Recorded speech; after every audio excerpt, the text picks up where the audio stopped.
So tell us what inspired this film, and did you feel that you didn't want it to be as close as the film Room?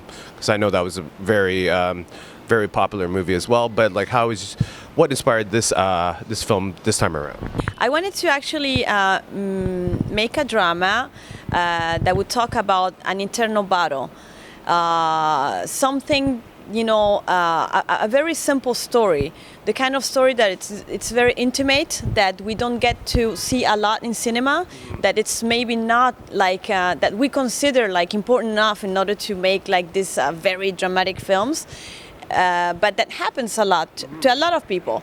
At the same time, I did not want to do a typical classical drama where it's all dark, and because I'm not that kind of person either. Totally.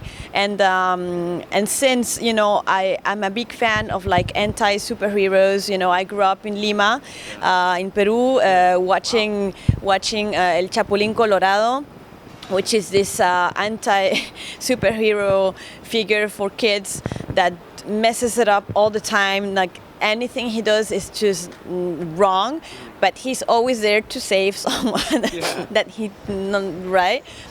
And so I always wanted to create that kind of figure, and of course I'm a woman, so I wanted to create a female type of anti-superheroine. Right. And so I decided to actually mix those two desires and to make this movie, Love Me Tender. Does this also narrate? Does this also, sorry, not narrate, but comment on some of the main problems that we have in the world today, such as anxiety and mental illness, a little bit?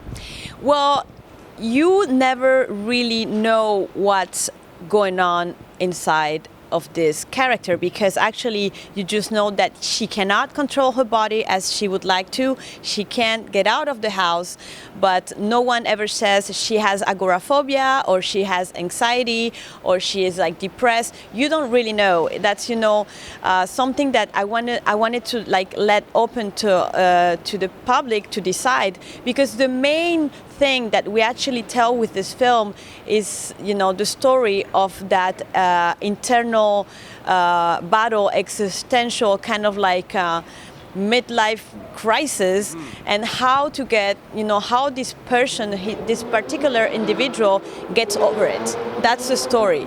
So in order to tell that story,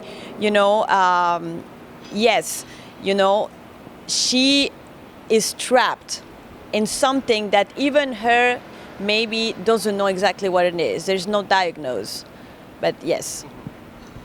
And the actress that you selected to play Seconda, tell us a little bit about that audition process, and then why you chose her to play this, obviously a pivotal part and a leading part in this film.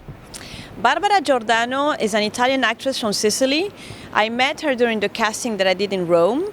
And actually, when I wrote the script, it was supposed to be an older character. It was supposed to be like she was 10 years older than Barbara. The idea that I had.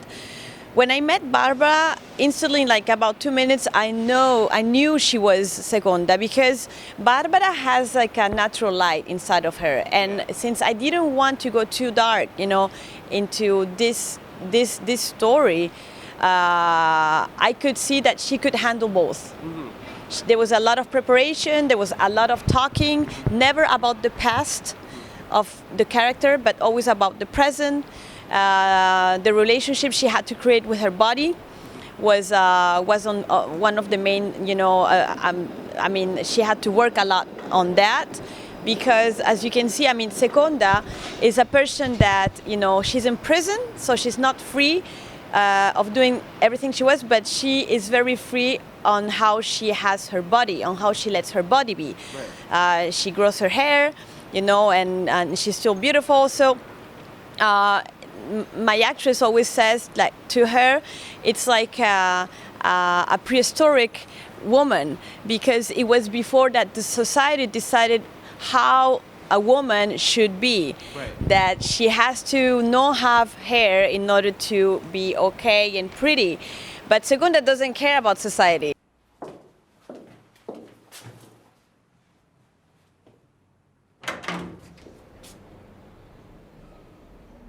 Lei è la signora Seconda De, figlia di Augusto De. Sono Henri Mon, L'ho riconosciuta dalla voce. Perché ha smesso di telefonare? Pensavo che fosse meglio venire di persona. Non si tratta così la gente. Mi dispiace per le chiamate. Li ho aspettati tanto. Veloce che ha un appuntamento importante. Dobbiamo parlare dei debiti della vostra famiglia e... Un momento. Lei è veramente molto bella e io non me l'aspettavo, sono confuso. Grazie. Lei andrebbe di bere qualcosa con me o prendere un gelato, fare una piccola passeggiata? Non posso uscire di casa. Capisco.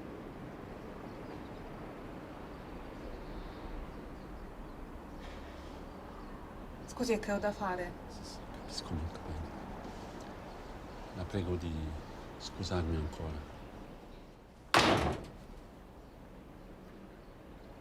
What was the biggest challenge in making this film?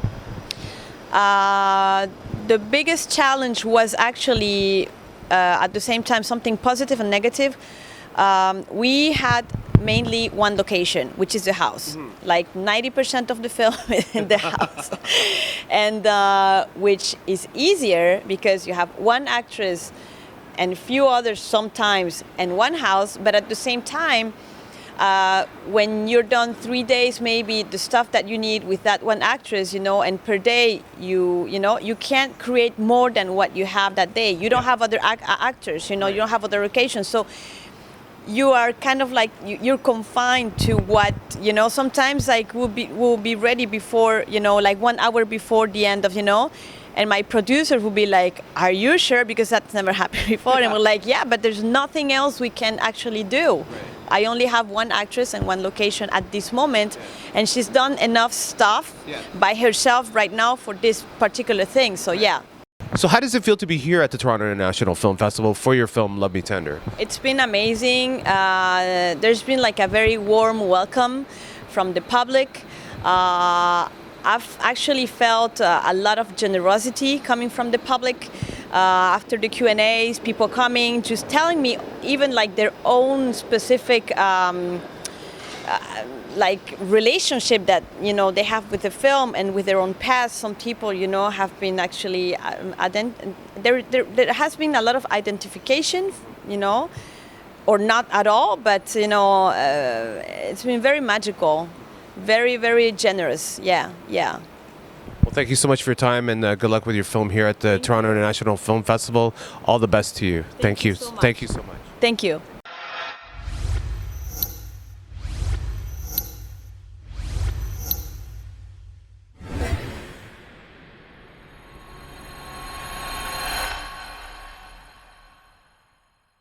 FERNTV TIFF 2019 coverage is brought to you by AGJR Enterprise Incorporated.